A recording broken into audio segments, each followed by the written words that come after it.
back to the Language Lab with Dave. And this episode, I just want to briefly talk about what is an LPAC committee and what does even LPAC mean. So LPAC stands for Language Proficiency Assessment Committee. And in the state of Texas, this is the committee that makes decisions on behalf of English learners as far as classifying them, assessment decisions, as well as dismissal decisions from English learner status. So why would I tell you about this? Well, it's important because this committee meets.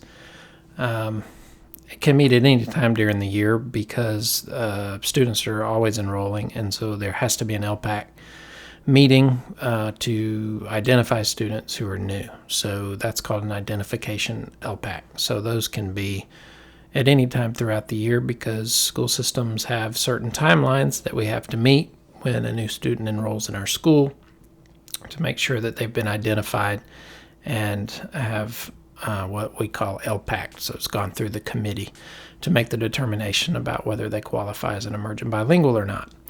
Also, the LPAC meets in the springtime before state assessments to determine if students need any linguistic accommodations for the state assessment. We'll do another episode sometime on exactly what those accommodations are, but there are two accommodations that the LPAC can recommend for students that they take teacher input for as far as the STAR assessment, reading, math, or science if the students take the science assessment that particular year. So that's another LPAC meeting. And then there's a LPAC meeting at the end of the year, which will review the students' progress throughout the year, as well as take recommendations from teachers on who may be ready to reclassify or exit from English learner status, as well as which students will continue to receive ESL or bilingual services the following year. So it's basically the committee that organizes and keeps up with language service for each individual student. So you might ask, well, if I'm the parent, why do I need to know about this committee? Well, one is if your student's an emergent bilingual, then you need to be aware that this committee, what decisions this committee can make, and that, of course, they always, any of these decisions as far as putting students in the program or dismissing students from the program, we always follow up with a parent permission. As far as the LPAC for assessment, that may be a little different. However, the reason I'm telling you about this is because there has to be a parent representative on the LPAC committee. So we can't have an LPAC meeting without a parent representative. So schools are always looking for parent representatives to be a part of the LPAC meeting.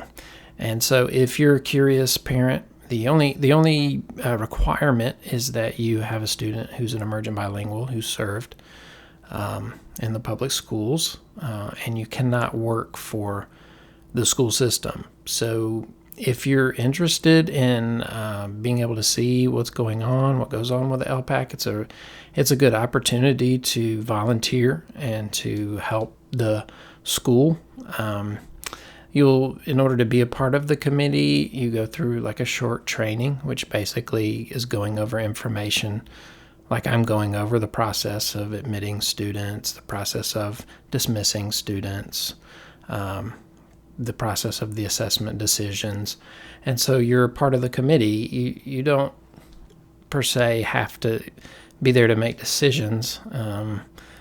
You're welcome to contribute any information you may like to, but from my perspective, it's more of a way to bring transparency to the community, to involve a parent, so that you're able to see that we are attending to the needs of the English learner students in our school.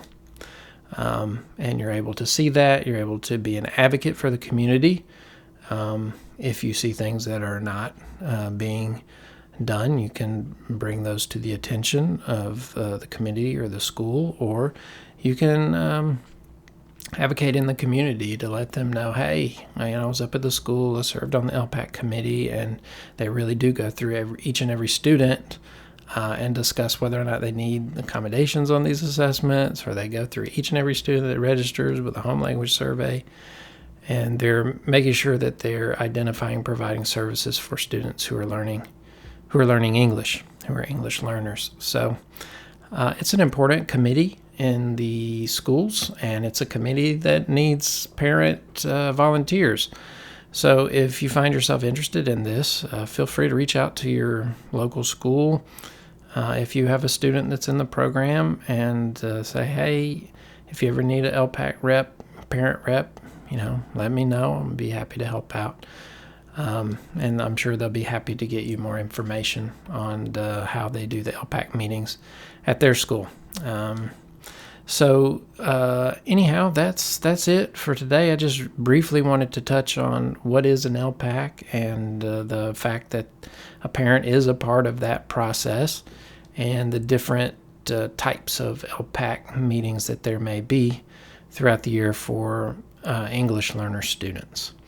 So I think that's it for this time. Thanks for listening.